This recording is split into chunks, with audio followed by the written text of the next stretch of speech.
और आज का टॉपिक जो हम ले रहे हैं दैट इज़ योर ब्लड। ठीक है, ब्लड जो है ये क्या होता है, तो ब्लड जो है ये एक कनेक्टिव टिश्यू है। कनेक्टिव टिश्यू मतलब क्या होता है, दो स्ट्रक्चर को आपस में जोड़ने वाला। ब्लड की जो अगर हम बात करेंगे तो स्पेशलिटी क्या है, ये ऐसा कनेक्टिव टिश्यू है जो क्या कर रहा है, फ्लूइड फॉर्म में होता है। ठीक है, मेनली कैसा है, it is present in the fluid form. और ये जो है किससे डिराइव होता है, तो ये डिराइव होता है मीजोडर्म से। देखिए हमारे बॉडी के अंदर में 3 लेयर यानी जाइगोट जब बनता है फर्टिलाइजेशन के बाद में, तो जाइगोट जो है ये क्या होता है, ये आपका आगे जो है मैच्योर होगा और मैच्योर होके जो है ये जाइगोट जो है क्या करता है, ये फर्दर जो है आपका यहाँ पर क्लीवेज शो करता है। ठीक, हाँ, ये मल्टीपल सेल्स में डिवाइड होता है। एट लास्ट आपका यहाँ पर क्या हुआ है, ब्लास्टोसिस्ट का फॉर्मेशन होता है। और ये ब्लास्टोसिस्ट के अंदर में क्या होते हैं, फिर बाद में आपका यहाँ पर जर्म सेल का फॉर्मेशन होता है।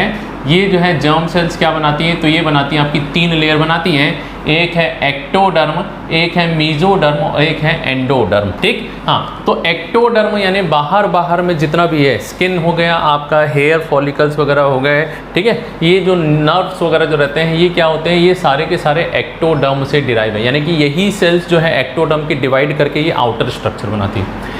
एंडोडर्म की बात करते हैं तो एंडोडर्म जितने भी आपका अंदर में ये क्या है, पाइपलाइंस वगैरह जो है, ठीक, यानी कि आपका जैसे नेजल कैविटी की हो गई है, आपका ईसोफेजियल हो गया है, ये गैस्ट्रिक वाली अगर पूरी की पूरी बात करेंगे तो इनकी इनर लाइनिंग जो होती है, ये सिंगल एपिथेलियम की लाइनिंग, ये किसकी बनी हुई रहती है, ये आपका एंडोडर्म से डिराइव है। एंडोडर्म की सेल जो है ये क्या कर रही है, इसको बना रही है।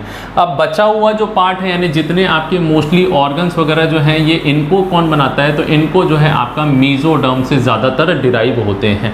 ठीक, तो हम यहाँ बोल सकते हैं ब्लड जो है क्या है, it is a special type of tissue that is a fluid connective tissue important that is derive from mesoderm. ठीक है, और यहाँ पर जो आपका एक ब्रांच है साइंस की, जो आपका ब्लड का कैसे बन रहा है, ब्लड से रिलेटेड आपका यहाँ पर कौन कौन से डिसऑर्डर हैं, इसकी जो स्टडी करता है वो क्या कहलाता है, हिमेटोलॉजी। ठीक, तो haematology it is a branch that is concern with the study of blood forming tissue and blood disorders, ये जो है हिमेटोलॉजी के अंदर में आता है। ठीक, तो haematology that is haem is your blood and logos means study. ठीक है, हाँ, ह्यूमन के अंदर में ब्लड जो है ये क्या है, तो ब्लड का मेन फंक्शन जो है आपका यहाँ पर ये है ट्रांसपोर्ट करना। ठीक, कनेक्ट करना मतलब ये अलग अलग ऑर्गन को, अलग अलग स्ट्रक्चर को क्या कर रही है, एक दूसरे से कनेक्ट कर रही है। ठीक, मेनली जो ये क्या कर रही है, तो ये आपका चीज़ों को इधर से उधर करने का काम करती है। ये बिल्कुल आपका यहाँ नेशनल हाईवे की तरह काम कर रहा है। ठीक, नेशनल हाईवे मतलब यहाँ पर क्या है, तो भाई लंग्स के अंदर में से क्या करता है, यहाँ पर से आपका ये ऑक्सीजन को लेगा और पूरी बॉडी में सप्लाई करता है, पूरी बॉडी से कार्बन डाइऑक्साइड को लेके वापस लंग्स में लाता है। ठीक, हाँ, ये स्टमक के अंदर से न्यूट्रिएंट को एब्जॉर्ब करके लीवर में और बॉडी में सर्कुलेट करता है। टॉक्सिक मटेरियल को बॉडी से लेके किडनी में लेके जाएगा। तो अलग अलग स्ट्रक्चर जहाँ पर जिसको रखना है, जिसको बॉडी में रखना है उनको बॉडी में पहुँचाता है, जिनको बॉडी से बाहर करना है तो उनको क्या करेगा, अकॉर्डिंगली किडनी और आपका जो है फीसेस जो होता है उसके थ्रू क्या किया जाता है, बाहर करने का काम करता है। ठीक, तो ब्लड जो है ये क्या है, हाँ, body blood it is a body fluid in human and other animal that delivers necessary substance that is a nutrient, oxygen to the cell and transport metabolic waste product away from the cells। ठीक है, तो ये जो है क्या है, main आपका blood का फंक्शन हो गया। ठीक है, functioning that is related to your transport. अगर आपसे कोई पूछ रहा है तो ट्रांसपोर्ट पे भी 3 चीजें जो है मेन, न्यूट्रिएंट का ट्रांसपोर्ट, दूसरा जो है ऑक्सीजन यानी गैस का transport and third is your waste product का ट्रांसपोर्ट। अब ब्लड की अगर हम बात करेंगे तो ब्लड के अंदर में जो नॉर्मल यहाँ पर हम देखते हैं तो ब्लड का कलर जो है ये कैसा होता है, ये आपका रेड कलर का है। ठीक, ब्लड का रेड कलर जो है ये किसकी वजह से है, तो it is because of haemoglobin, it is because of RBC that is red blood cell, और इसके अंदर में क्या मिलता है, हमें हीमोग्लोबिन मिलता है। ठीक है, तो ये रेड जो है कलर, ये जो है क्या है, ये आपका 2 अलग अलग टाइप का होता है। 2 अलग अलग टाइप का मतलब हमारे बॉडी के अंदर में जो है 2 प्रकार की वेसल्स हैं। एक वेसल जो है ये कहलाती है आर्टरी, और यही जो है आगे चल के किस में कंटिन्यू होती है, वेन्स के अंदर में। तो बॉडी के अंदर में आपका जो आर्टरीज होती है ये क्या करती हैं, ये ऑक्सीजनेटेड ब्लड को ले जा रही है। कौन सा? ये ऑक्सीजनेटेड ब्लड को ले जाती हैं। इसीलिए इस आर्टरी के अंदर में जो ब्लड होता है उसका कलर कैसा होता है? Bright red colour. कैसा है? It is very bright scarlet red colour का जो ये क्या रहेगा आपको आर्टरीज में दिखाई देता है। यहाँ पर वेन्स के अंदर में क्या है? तो यहाँ कार्बन डाइऑक्साइड ज़्यादा है, डीऑक्सीजनेटेड ब्लड है, इसीलिए इस ब्लड का कलर कैसा हो जाता है? ये ब्लूइश ह्यू का रहेगा, यानी that is purple red colour का दिखाई देता है। ठीक है, हाँ। यहाँ पर एक एक्सेप्शन है, पूरी बॉडी में अगर हम देखेंगे तो पूरी बॉडी में सारी की सारी आर्टरीज ऑक्सीजनेटेड ब्लड को लेके जाती है और वेन्स जो है ये क्या कर रही है? डीऑक्सीजनेटेड ब्लड को लेके जा रही है। ठीक, हाँ। अब यहाँ पर अगर हम बात करेंगे ऑक्सीजनेटेड ब्लड के, यहाँ पर और कोई वेन्स लेके जा सकती है क्या? तो सिर्फ एक ही वेन है जो क्या कर रही है आपका यहाँ पर ऑक्सीजनेटेड ब्लड यानी ऑक्सीजन कैरिंग ब्लड को लेके जाती है। कौन सी वेन है? तो ये है जो लंग्स से निकलती है। कौन सी वेन? पल्मोनरी वेन, जो क्या कर रही है? जिसके अंदर में ब्लड जो है कैसा है? एकदम रेड कलर का, क्योंकि ये कैसा है? ऑक्सीजनेटेड। ठीक, हाँ। Artery same carbon dioxide containing artery या जिसमें पर्पल रेड कलर का आपका यहाँ पर डीऑक्सीजनेटेड ब्लड होगा वो कौन सा है? तो जो लंग्स में आर्टरी लेके जा रही है कौन सा? Pulmonary artery. यही दो एक्सेप्शन है, इनके अलावा जितनी भी आर्टरीज और वेन्स हैं इनमें रेस्पेक्टिवली आर्टरीज में ऑक्सीजनेटेड ही जाता है और कार्बन डाइऑक्साइड वाले जो है डीऑक्सीजनेटेड वेन्स के अंदर में ही जाता है। ठीक है, चलिए। तो ब्लड का कलर यूजुअली अगर नॉर्मली आपसे पूछेगा तो कैसा है? It is red in colour, है ना। रेड में डीऑक्सीजनेटेड जो है ये कैसा है? ये पर्पलिश रेड या ब्लूइश रेड कलर का आपको दिखाई देता है वेन्स के अंदर में, बिकॉज ऑफ आरबीसी या बिकॉज ऑफ हीमोग्लोबिन। चलिए नेक्स्ट ब्लड की वॉल्यूम की बात करते हैं। तो हमारे अंदर में ब्लड जो है नॉर्मली कितना है? 5 लीटर जो है ये क्या होता है? ब्लड मिलता है नॉर्मल इंडिविजुअल एडल्ट के अंदर में। बच्चों के अंदर में देखेंगे तो 450, छोटे से बच्चे होते हैं, छोटे से में ब्लड भी क्या है उतना ही कम लगेगा, 450 ml। फीमेल्स में स्लाइटली लेस होता है, दैट इज योर 4.5 लीटर जो है ये क्या होता है? ब्लड पाया जाता है। ठीक है, ये जो है सिंपल सा आपका रटने वाली चीज़ें हैं, ये सब कुछ चीज़ें जो डायरेक्ट अगर आ गया तो आ गया। अब नॉर्मली जो है ब्लड में अगर हम देखेंगे तो यहाँ पर इसका रिएक्शन या पीएच की बात करते हैं तो ये कैसा है? ये स्लाइटली एल्कलाइन नेचर का होता है। सलाइवा एसिड था, पेट में एसिड था, इंटेस्टाइन में आपका बेसिक था। ठीक है, तो अलग अलग जगह पे यहाँ पर क्या है? तो ब्लड की अगर बात करेंगे तो ब्लड नॉर्मली जो है कैसा होता है? ये 7.4 स्लाइटली बेसिक या एल्कलाइन नेचर का होता है। स्पेसिफिक ग्रेविटी की बात करते हैं तो स्पेसिफिक ग्रेविटी जो है ये क्या है? ब्लड की इट रेंजेस फ्रॉम 1.052 टू 1.061।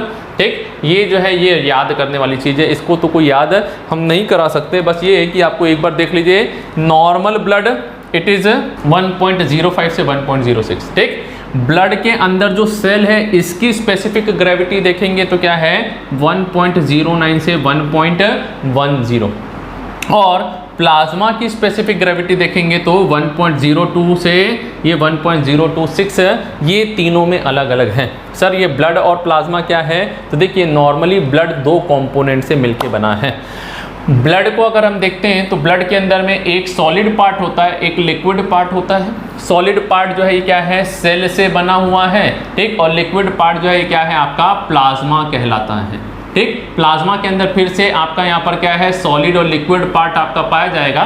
ठीक, तो ये जो सेलुलर कंपोनेंट है इसको क्या बोलते हैं? फॉर्म्ड एलिमेंट बोलते हैं, जिसमें आपका red blood cell, white blood cell, आगे हम अभी देखेंगे इसको। ठीक है, चलिए। तो यहाँ पर जो है सेलुलर कंपोनेंट का सिर्फ अगर हम अलग से देखते हैं, यहाँ पर स्पेसिफिक ग्रेविटी तो कितनी है? सेलुलर कंपोनेंट ये थोड़ा भारी है आपका, 1.09 से 1.10 जो है ये आपका है, जबकि प्लाज्मा जो है ये क्या है? काफ़ी कम है। तो हम दोनों को मिलाते हैं तो ब्लड बनता है, तो एवरेज देखेंगे तो कितना है? आधा हो जाएगा, 1.05 आपका यहाँ पर स्पेसिफिक ग्रेविटी देखने को मिलेगी। विस्कोसिटी की बात करते हैं ब्लड की। देखिए विस्कोसिटी मतलब क्या होता है भाई? पानी हम कंपेयर करते हैं, पानी का फ्लो, पानी कैसा है? ये फ्लूइड है। तो कोई भी चीज़ फ्लूइड पानी के कंपेयर में देखेंगे तो कितना फ्लूइडिटी है इसके अंदर। फ्लूइडिटी मतलब कितना ईजिली फ्लो कर रहा है, आपस में मॉलिक्यूल कितना इंटरैक्शन शो कर रहे हैं, है ना। जितना ज़्यादा मॉलिक्यूल इंटरैक्शन शो करेंगे यानी एक दूसरे के ऊपर में क्या करते हैं? अट्रैक्टिव फोर्स लगाते हैं, तो ये क्या करता है? जाने नहीं देंगे तुझे, और वो ऊपर वाले मॉलिक्यूल को जाने नहीं देता, जिसकी वजह से क्या होता है, इसकी फ्लूइडिटी कम हो जाती है। क्या कहलाता है, आपका विस्कस कहलाता है। ठीक है, तो ये विस्कोसिटी की बात करेंगे तो ये विस्कोसिटी क्या है, नॉर्मल वाटर से आपका 5 गुना ज़्यादा, मोर देन 5 टाइम्स आपका क्या है, वाटर से है। और ये जो है मेनली किसकी वजह से, सेकंड क्वेश्चन जो है आपका, it is because of plasma protein. ठीक, ये प्रोटीन कंपोनेंट, देखो सॉल्यूट में आप देखो प्योर वाटर होगा तो इसकी फ्लूइडिटी सबसे ज़्यादा, फिर जैसे जैसे सॉल्यूट वगैरह मिलाते जाओगे, कंपोनेंट मिलाते जाओगे, तो इनके अंदर क्या होता है, इनकी विस्कोसिटी धीरे धीरे करके क्या होती जाती है, कम होती, बढ़ती जाती है, विस्कस फ्लूइड होते जाता है, चिपचिपा जो है इसमें देखने को मिलता है। ठीक है, चलिए, तो कॉम्पोजिशन ब्लड की अगर हम बात करते हैं तो ब्लड, होल ब्लड को अगर हम देखते हैं तो इसमें हम दो चीज़ को डिवाइड कर सकते हैं। पहला पार्ट है आपका फॉर्म्ड एलिमेंट, दूसरा जो पार्ट होता है वो क्या होता है आपका यहाँ पर प्लाज्मा कहलाता है। अब फॉर्म्ड एलिमेंट की मैं बात करता हूँ तो इसमें 3 सेल हैं। पहला जो है ये क्या है, इरिथ्रोसाइट। ये इरिथ्रोसाइट जो है इसी को हम क्या बोलते हैं, RBC, रेड ब्लड सेल बोला जाता है। ठीक, ब्लड का जो रेड कलर है वो इसी इरिथ्रोसाइट्स के कारण ही होता है। दूसरे सेल जो है ये कौन से हैं, तो ये white blood cells, that is known as leucocyte. ठीक, अभी देखो यहाँ साइट का मतलब होता है सेल, इरिथ्रोस मतलब होता है रेड, ल्यूको मतलब होता है कलरलेस, कोई कलर नहीं मतलब वाइट कलर। ठीक, और साइट मतलब सेल, तो वाइट ब्लड सेल या ल्यूकोसाइट्स। प्लेटलेट्स जो होते हैं इनको क्या बोला जाता है, इनको बुलाता है थ्रोम्बोसाइट्स। क्या कहलाते हैं, थ्रोम्बोसाइट्स। ठीक, अभी देखो यहाँ पर क्या है, तो यहाँ पर एक स्टेम सेल होती है।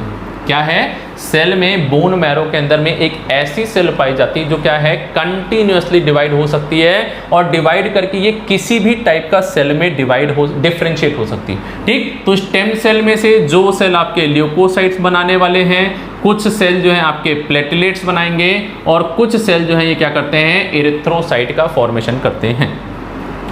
आरबीसी की अगर हम बात करते हैं तो आरबीसी कैसा है, तो ये आपका यहाँ पर अंदर में हीमोग्लोबिन है, और इसका शेप जो है कैसा है, बाइकॉनकेव शेप होता है, न्यूक्लियस एब्सेंट है। लेकिन ये न्यूक्लियस जो है किस में एब्सेंट होता है, मैच्योर आरबीसी के अंदर एब्सेंट है। इनिशियली जब आरबीसी बन रहा था तब क्या था, न्यूक्लियस प्रेजेंट था, लेकिन जैसे जैसे सेल बड़ा होते जाता है तो न्यूक्लियस क्या होते जाता है, छोटा होते जाता है, जिसको हम क्या बोलते हैं, पिक्नोसिस।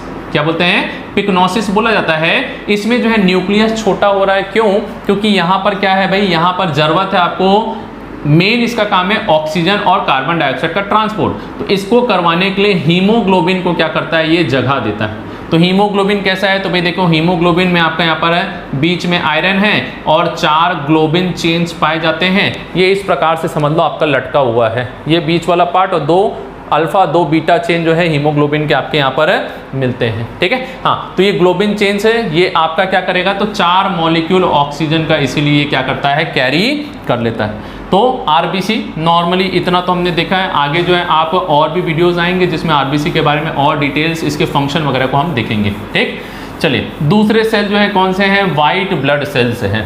कौन से, वाइट ब्लड सेल, जिसको क्या बोला जाता है, ल्यूकोसाइट बोलते हैं।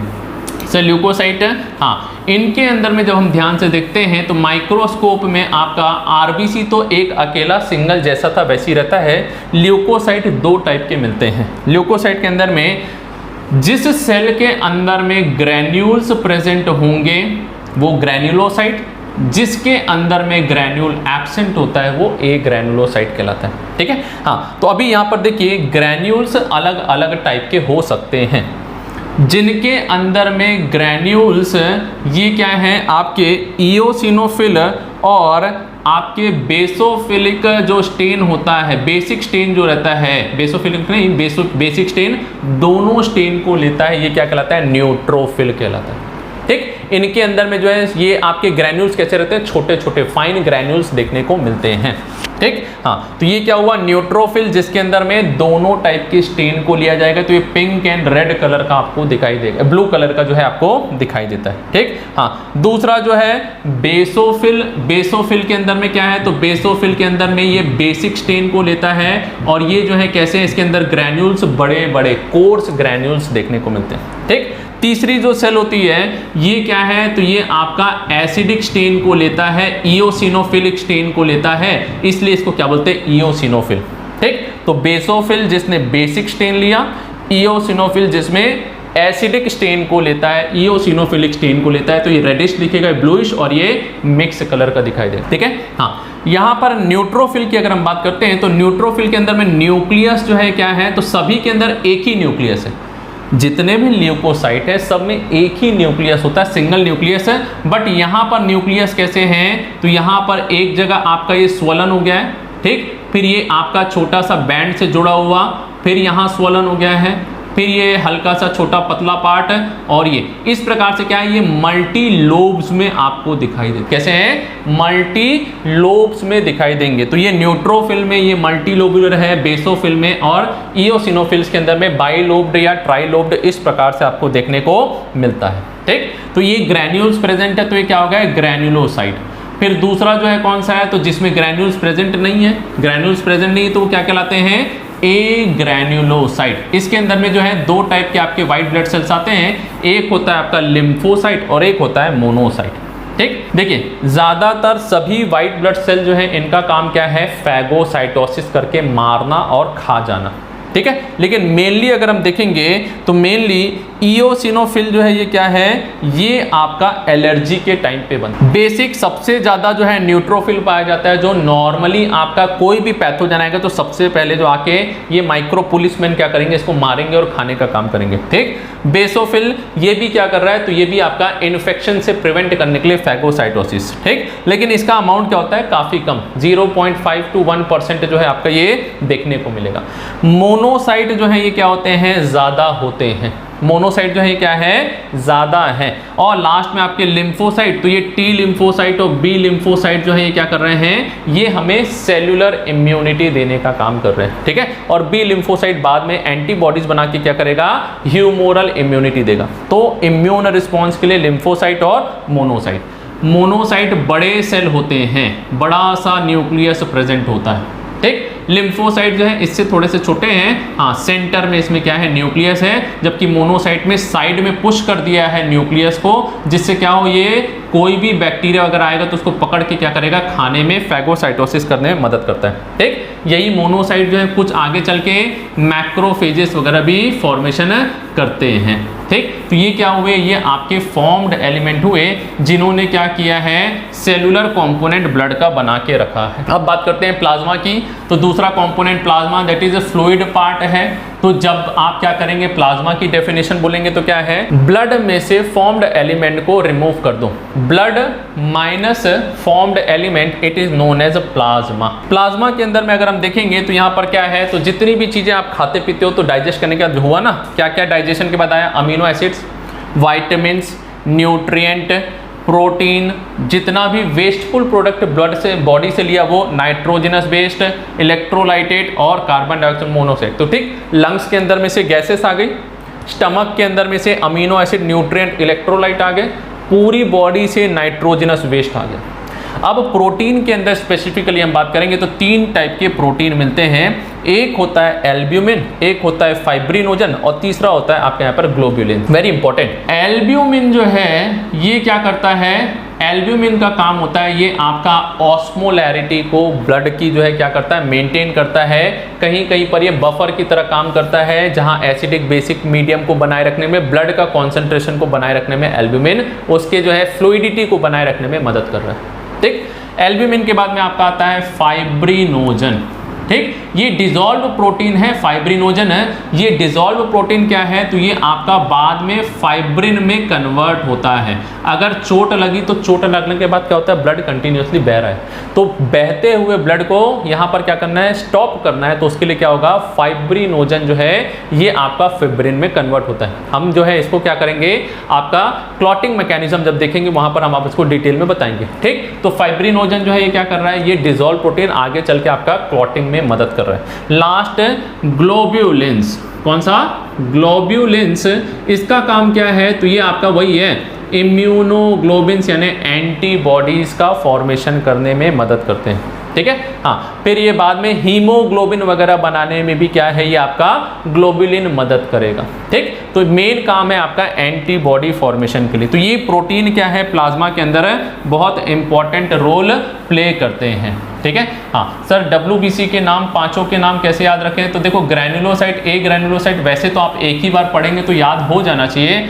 फिर भी जो है यहाँ पर हाँ मॉली, ए ग्रैन्युलोसाइट में क्या है, मॉली जो है ये क्या है, हाँ ये बिना ग्रैन्यूल के है।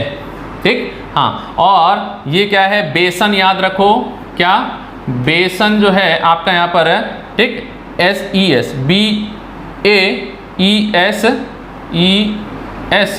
है ना, और N। ठीक, तो ये क्या है, बेसोफिल, इओसिनोफिल और न्यूट्रोफिल। ठीक, तो बेसन, मॉली ये याद रख लोगे तो आपको क्या है, ग्रैन्युलोसाइट और ए ग्रैन्युलोसाइट जो है दोनों याद हो जाएगा। ठीक है, चलिए यहाँ तक हमने देखा। अब इसके बाद नेक्स्ट जो है आपका ब्लड सेल्स के जो है आपके 3 टाइप के सेल्स हैं, red blood cells, white blood cells and platelets, erythrocyte, leucocyte, thrombocyte. Plasma जो है स्ट्रॉ कलर फ्लूइड है, 91 to 90% इसमें वाटर होता है, सिर्फ 8 to 9% क्या है आपका यहाँ पर सॉलिड मटेरियल है। ये सीरम जो है इंपॉर्टेंट है। सीरम क्या होता है, तो सीरम इज योर ब्लड में से फॉर्म्ड एलिमेंट को हटाना, प्लाज्मा, प्लाज्मा में से आप प्रोटीन को हटा दो, क्या करो आप फाइब्रिनोजन वगैरह जो है इनको हटा देंगे तो ये बचा हुआ जो है क्या कहलाता है, सीरम कहलाता है। ठीक है, तो एंटीजन एंटीबॉडीज इसमें होती हैं, एल्ब्यूमिन वगैरह को हमने हटाया है, फिब्रिनोजन मेनली जो है इसको क्या कहता है, रिमूव किया जाता है। तो बचा हुआ एंटीबॉडी टेस्ट करने में इसलिए आप क्या करते हो, सीरम को लिया जाता है। ठीक है, चलिए कुछ नॉर्मल वैल्यूज देख लेते हैं। जब हम ब्लड को निकालते हैं तो ब्लड के अंदर जो है ये सारे कंपोनेंट मिलते हैं। इन कंपोनेंट की वैल्यूज की अगर हम बात करते हैं तो ब्लड में ग्लूकोज, क्योंकि पूरी बॉडी को एनर्जी के लिए ग्लूकोज तो रिक्वायर्ड होता है ना, नॉर्मली ब्लड में 100 से 120 मिलीग्राम पर डेसीलीटर जो है क्या होता है आपका यहाँ पर ग्लूकोज पाया ही जाता है। ठीक, हाँ, दूसरा जो है ये क्रिएटिनिन, सीरम क्रिएटिनिन बोलते हैं इसको, है ना, लीवर से जो है आपका क्या हो रहा है, ये एक मेटाबोलाइट बनता है। इसकी वैल्यू जो है ये क्या है, 0.5 से 1.5 मिलीग्राम पर डेसीलीटर होती है। ठीक, हाँ, लिपिड जब डाइजेस्ट होता है तो ये क्या होता है आपका कोलेस्ट्रॉल में कन्वर्ट होता है ना। तो ये कोलेस्ट्रॉल की वैल्यू जो है, नॉर्मल वैल्यू कितनी है, 200 मिलीग्राम पर डेसीलीटर नॉर्मली मिलता है। इससे ज्यादा मिलेगा तो भी प्रॉब्लम, कम मिलेगा तो भी प्रॉब्लम है। तो ये क्या है, नॉर्मल रेंज है। प्लाज्मा प्रोटीन से 6.4 to 8.3, अभी हमने देखा ना प्रोटीन, एल्ब्यूमिन, ग्लोबुलिन और आपका फाइब्रिनोजन मिलता है। ठीक, ये आरबीसी के टूटने से बिलीरुबिन, बिलीवर्डिन बनता है। तो ये बिलीरुबिन की अमाउंट कितना है, 0.5 से 1.5। ठीक, क्रिएटिनिन, बिलीरुबिन ये सब लीवर के अंदर में बन रहा है। Normally iron, copper, calcium blood में जो होते हैं, सोडियम, पोटेशियम, मैग्नीशियम, क्लोराइड और बाइकार्बोनेट, इनकी वैल्यूज देखेंगे तो आयरन 50 to 150 माइक्रोग्राम है। ठीक, कॉपर जो है 100 to 200 मिलीग्राम। ठीक, कैल्शियम जो है इट रेंजेस 9 to 11, और इसी को अगर हम मिली इक्विवेलेंट लिखेंगे तो it is 4.5 to 5.5 milli equivalent है। सोडियम 135 से 145 मिली इक्विवेलेंट है। अब देखिए सारी के सारे इसके बाद में जो आयंस हैं वो मिली इक्विवेलेंट में चल रही वैल्यू। ठीक, 3.5 to 5, 1.5 to 2, 100 to 110 और 22 to 26 बाइकार्बोनेट है। ठीक, हाँ, ये तो सारा का सारा भाई रटने वाली चीज है। वैल्यूज वगैरह जो है इनको याद, थोड़ा बहुत इंपॉर्टेंट चीजों को हमको करना ही पड़ेगा। ठीक, जैसे सोडियम का जो है आप याद रख लीजिए। ठीक, बिलीरुबिन, बिलीवर्डिन का कितना होता है, कोलेस्ट्रॉल का कितना होता है, ये थोड़ा सा हमको याद रखना पड़ेगा। चलिए, अब इंपॉर्टेंट चीज है हमारा ब्लड का फंक्शन क्या है। एग्जाम के हिसाब से भी पूछ लेता है, ठीक है, और एमसीक्यूज के हिसाब से भी आपका यहाँ पर क्वेश्चन पूछता है कि what is the function of blood. तो सबसे पहला फंक्शन जो है कौन सा है, न्यूट्रिटिव। भाई ब्लड जो है ये क्या कर रहा है, तो हमारा स्टमक के अंदर में आपका यहाँ पर डाइजेशन के बाद में क्या हो रहा है, एब्जॉर्प्शन हो रहा है। तो एब्जॉर्ब होकर फूड कहाँ जा रहा है, ब्लड के अंदर। तो ये ब्लड फूड को, न्यूट्रिएंट को एब्जॉर्ब करके बॉडी के सभी पार्ट में सप्लाई करने का काम करता है। इसके अंदर में आपका different glucose, amino acid, lipid, vitamin GIT से एब्जॉर्ब होके क्या हो रहे हैं, it is getting transported into various part of your body. ठीक है। ये इनका एब्जॉर्प्शन कर रहा है जीआईटी से और अलग अलग पार्ट को सप्लाई कर रहा है, एनर्जी के लिए जो है जरूरी है। तो पहला फंक्शन क्या हो गया, न्यूट्रिटिव फंक्शन। दूसरा रेस्पिरेटरी फंक्शन, रेस्पिरेटरी में क्या कर रहा है, तो भाई ये जो है आपका लंग्स के अंदर में जाता है, कार्बन डाइऑक्साइड को देता है और ऑक्सीजन को ले लेता है, ठीक। तो रेस्पिरेटरी गैसेस के ट्रांसपोर्ट करने के लिए पूरी बॉडी से कार्बन डाइऑक्साइड को लंग्स में लाना और लंग्स से ऑक्सीजन को लेके पूरी बॉडी में सप्लाई करना, टिश्यू तक सप्लाई करना, ये कौन कर रहा है, हेल्प ब्लड कर रहा है।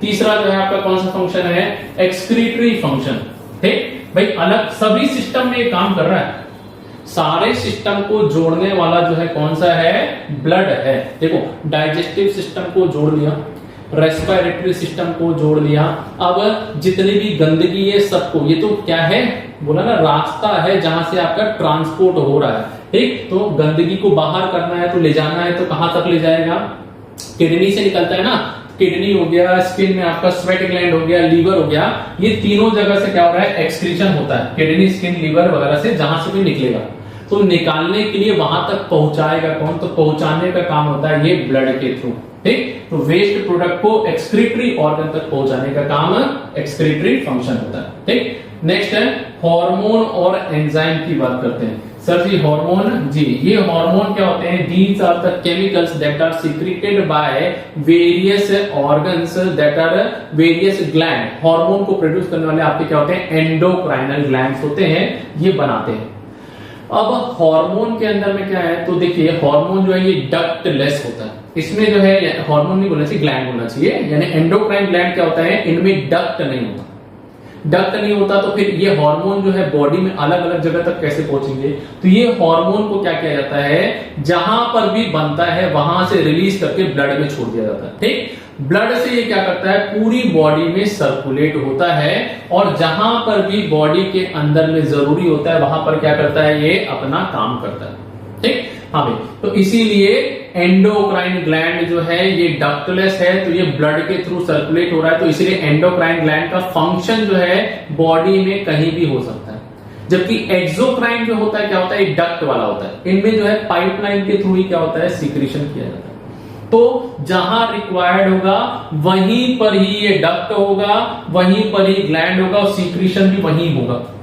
लोकल जिस एरिया में है वहीं पर ही क्या होता है, एंडोक्राइन, एक्सोक्राइन काम करता है, लेकिन एंडोक्राइन पूरी बॉडी में टारगेट ऑर्गन तक आपका जाएगा। एंजाइम्स भी जहां भी बन रहे हैं वहां से मूव करके क्या होते हैं, इस ब्लड के थ्रू ही पूरी बॉडी में क्या हो रहे हैं, फ्लो करके जाएंगे, ठीक। चलिए नेक्स्ट आपका ब्लड में जो है रेगुलेशन ऑफ वाटर, ठीक। हाँ, वाटर का रेगुलेशन कैसे कर रहे हैं भाई, तो देखिए वाटर कंटेंट ऑफ बॉडी जो है ये कैसा होता है, इंटरचेंजेबल है। अब हमने क्या बोला, ब्लड के अंदर में यहां पर क्या है सर जी, 90% तो पानी ही है, तो जिस एरिया में वाटर रिक्वायरमेंट होता है यहां से क्या होता है, ब्लड से वाटर जो है आपका डिफ्यूज होकर बाहर आ जाता है, ठीक। जहां जरूरत नहीं होती, जहां ज्यादा पानी है वहां से डिफ्यूज होकर वापस कहां चला जाता है, ब्लड के अंदर हो जाता है, ठीक। तो ये वाटर कंटेंट के रेगुलेशन करने में क्या कर रहा है, इंपॉर्टेंट रोल प्ले कर रहा है, ठीक। तो किसके किसके बीच में, तो ब्लड वेसल और interstitial fluid. Sir interstitial fluid क्या बोला आपने, तो देखिए ये एक ऑर्गन है, ऑर्गन के अंदर में बहुत सारे सेल्स हैं और इन सेल के बीच में जो आपका स्पेस होता है वहां पर भी क्या होते हैं, वहां फ्लूइड या टिश्यू पाया जाता है, जिसको क्या होते हैं, इंटरस्टिशियल टिश्यू।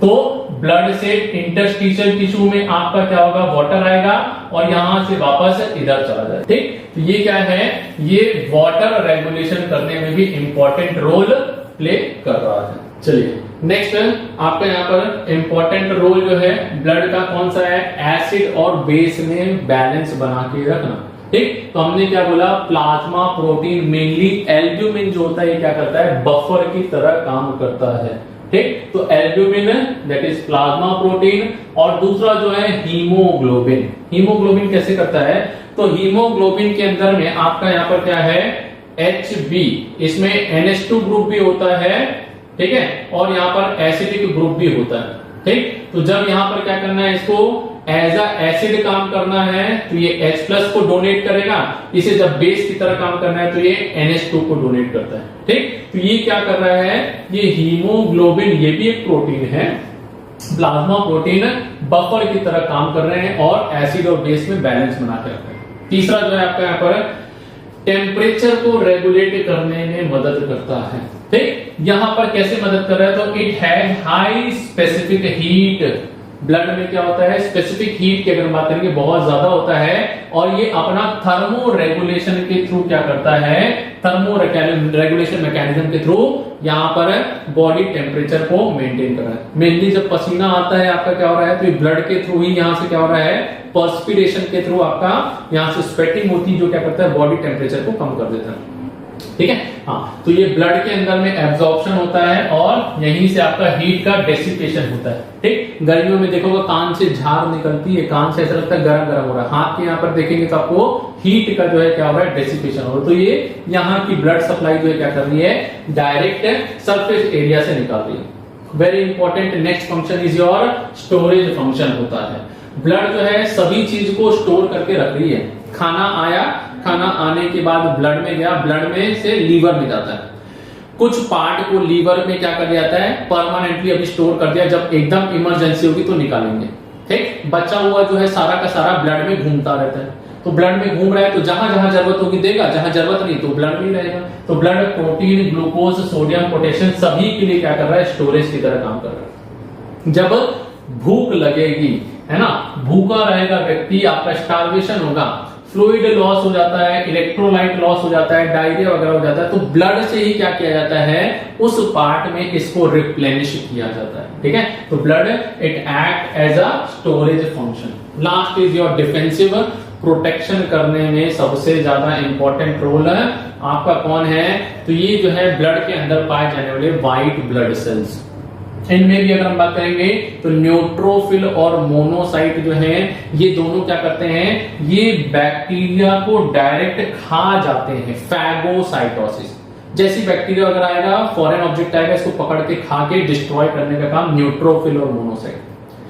दूसरा लिम्फोसाइट, तो टी लिम्फोसाइट और बी लिम्फोसाइट। टी लिम्फोसाइट जो है ये क्या कर रहा है, थाइमस वाला आपका इमीडिएट रिस्पॉन्स दिखा रहा है। ठीक है, हाँ, जबकि बी जो है ये क्या कर रहा है, मेमोरी सेल बना रहा है, याददाश्त रख रहा है, जब जरूरत पड़ेगी तो ये क्या करेगा, फिर से अटैक कराएगा, इम्यूनोग्लोबिन वगैरह फॉर्मेशन, एंटीबॉडी फॉर्मेशन करके जो है आपका क्या कर रहे हैं, इम्यूनिटी डेवलप कर रहे हैं लिम्फोसाइट। ठीक, तो न्यूट्रोफिल, मोनोसाइट, लिम्फोसाइट। एक और जो है आपका इओसिनोफिल्स जो होते हैं, ये मोस्टली एलर्जी रिएक्शन में क्या होते हैं, बनते हैं, इनका नंबर इंक्रीज होता है। ठीक, ये जो है क्या कर रहे हैं, तो ये detoxification, disintegration and removal of foreign protein. ठीक, यानी टॉक्सिक मटेरियल, फॉरेन ऑब्जेक्ट आएगा उसका जो होता है उसको डिटॉक्सिफाई करना, न्यूट्रलाइज करने का काम भी इओसिनोफिल करता है। नॉर्मल कंडीशन में इओसिनोफिल का मात्रा बढ़ जाएगी, मतलब क्या हो रहा है, एलर्जिक रिएक्शन में क्या करता है, काफी ज्यादा अमाउंट में इंक्रीज हो जाता है। ये इओसिनोफिल मास्ट सेल से क्या करते हैं,